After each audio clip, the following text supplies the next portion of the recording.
The sun hung low over Brookside High, smearing the sky with streaks of orange and pink. The parking lot stretched out like a battlefield, cracked asphalt, fading paint lines, and cars lined up as students poured out, their laughter and chatter filling the evening air. For most kids, it was just another day ending. For Emma Carter, it was another day she just needed to survive. Emma adjusted the strap of her backpack and kept her head down, her curls bouncing lightly around her face. She had only been here for a week, and the new school feeling was already heavy on her shoulders. She hated being the new girl, the one everyone stared at, whispered about, and measured against invisible rules she didn't understand. She'd been through moves before. Military families never stayed in one place for long. But this move felt different. Maybe because she was 16 now. Old enough to want roots. Old enough to want real friends. And yet, here she was again, starting over in a world that already seemed ready to push her out. She thought if she just kept walking, kept quiet, maybe she could escape without drawing attention. But hope doesn't always match reality. A figure stepped in front of her, blocking her path. Tall, broad-shouldered, with blonde hair slicked back and a smug grin plastered across his face, the boy wore a red varsity jacket like armor. His name was Ryan. And he was the kind of boy who thrived on power, especially when it came at the expense of someone else. Well, Ryan said loudly, his voice dripping with mockery, "Look who we've got here, the new girl who thinks she's too good to say hi." The sound carried, drawing attention from other students lingering nearby. Emma froze, clutching her backpack tighter. "Not in the mood today, huh?" Ryan smirked, circling her like a shark. "Or maybe you're just too scared." Before Emma could answer, two girls and another boy moved into place behind her, forming a wall. The crowd thickened. Phones came out. Whispers began. Emma's pulse quickened, her breaths coming shallow. Ryan leaned closer. "What's wrong? No daddy to protect you here?" The words struck deep. They always did. She hated when people mentioned her father, especially like this. Yes, her dad was strict, tough, a man whose presence filled any room he entered, but he was also her anchor. And in this moment, she needed him more than ever. But he wasn't here. Or so she thought. Before I take you further, let me pause for just a second. If you've ever felt the sting of being underestimated, or stood up against something bigger than yourself, then this story is for you.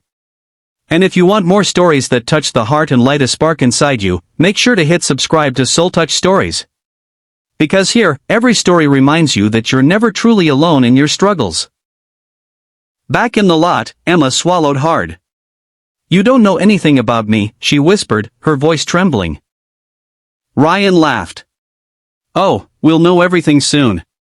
By the time we're done, you'll regret ever stepping into Brookside." The girl at his side shoved Emma's shoulder. Emma staggered back, fighting the sting of tears. The circle tightened. And then, the air changed.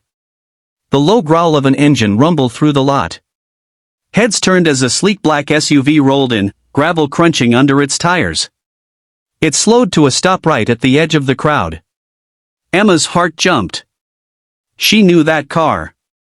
The driver's door opened. Out stepped a man whose presence alone silenced the whispers.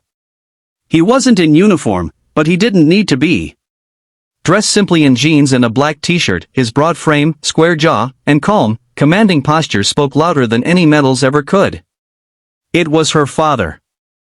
General Carter.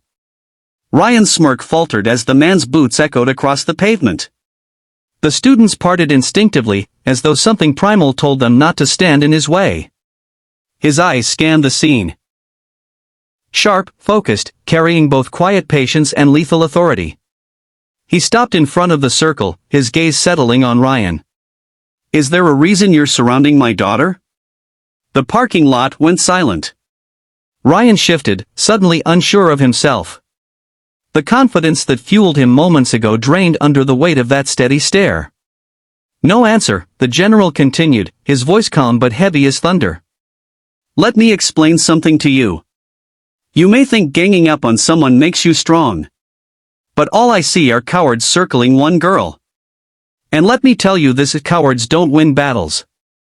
Emma's chest tightened. She felt her father's words ripple through her, rooting into the place where fear had lived only seconds ago. General Carter took another step closer. "This girl," he said firmly, "has already fought battles you can't even imagine. You think moving to a new school and facing people like you is easy? It takes courage. More courage than you've shown standing here with your pack." Ryan's jaw clenched, but he didn't speak. His fists balled at his sides, though his eyes darted nervously to the crowd, searching for support he no longer had. "Now," the general said, his voice dropping lower, "if I ever see you or any of you cornering her again, understand this: you'll be answering to me. And I don't take disrespect lightly." The group scattered like leaves in the wind. Phones dropped to sides. The crowd dispersed, some embarrassed, others shaken. Emma stood frozen, her body trembling, but this time not from fear. Her father's hand rested gently on her shoulder. "You stood your ground," he said softly. She shook her head. I thought I couldn't." He smiled, his eyes softening. "That's what fear tells you. But you didn't run. You faced them." Tears blurred her vision, but she held her chin high. For the first time in days, maybe even weeks, she felt strength blossom inside her chest. She wasn't just the new girl anymore. She was Emma Carter, her father's daughter. That night, she sat at her desk, staring out the window at the quiet street. She thought about what happened, about the crowd that had watched, about the bullies who had backed down.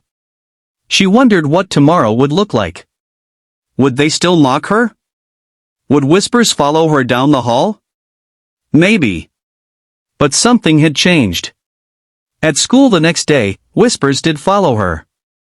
But so did something else. Respect. Some students nodded at her in the hall, small gestures of acknowledgement. A few even smiled. And during lunch, a girl named Marissa, who had been in the crowd yesterday, sat down beside her. "You were brave," Marissa said quietly. Emma blinked. "I didn't feel brave." "That's the point," Marissa replied. "Bravery isn't about not being scared. It's about what you do while you're scared." The words hit Emma harder than she expected. For the first time in a long time, she felt seen. In the weeks that followed, things shifted. The bullies didn't vanish, but their power weakened. Emma found small circles of friends, people drawn to her quiet strength. And slowly, she began to believe in herself again. At home, her father continued to remind her, the world won't always be fair. People won't always be kind. But you get to choose who you are in the face of it. One evening, sitting across from him at the dinner table, Emma asked, "Dad, were you ever scared? In the army?" His fork paused midair. He studied her, his expression softening. "Every day," he admitted. But courage isn't the absence of fear. It's deciding something else is more important than fear. For me, it was protecting my men. For you, it might be standing up for yourself, or even for someone else one day. Emma let the words settle deep inside her. Friends, as you're listening to this story, I want you to think about your own battles, the times you thought fear would win, but somehow you found a way to stand. If this story has touched you, I'd love for you to like, comment, and subscribe to Soul Touch Stories. Together, we can keep sharing moments that remind us of the strength we often forget we carry. By the end of the semester, Emma wasn't just the new girl anymore. She was the girl who had faced down bullies and walked away stronger. The girl who made friends not by pretending to be someone else, but by standing tall in who she was. And as for Ryan? His smirk never carried the same power again. Some said he avoided Emma. Others whispered that the day in the parking lot had shaken him too. Either way, his reign of intimidation began to crumble. On a quiet Friday afternoon, Emma sat on the hood of her father's SUV, watching the sunset. The lot was nearly empty. Her father leaned against the car beside her, arms crossed, eyes scanning the horizon. "Dad," she said softly, "thank you. For yesterday. For everything." He shook his head. "Don't thank me, Emma. You did that. I just reminded you of who you are. The sky deepened into crimson, shadows stretching long.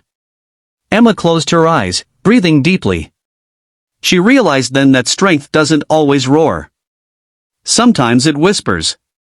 Sometimes it's just one step forward when your knees are shaking. That day in the parking lot would stay with her forever. Not because of the fear she felt, but because of the moment she realized she had courage all along. And so will you. Because true strength isn't about winning fights, it's about refusing to be broken.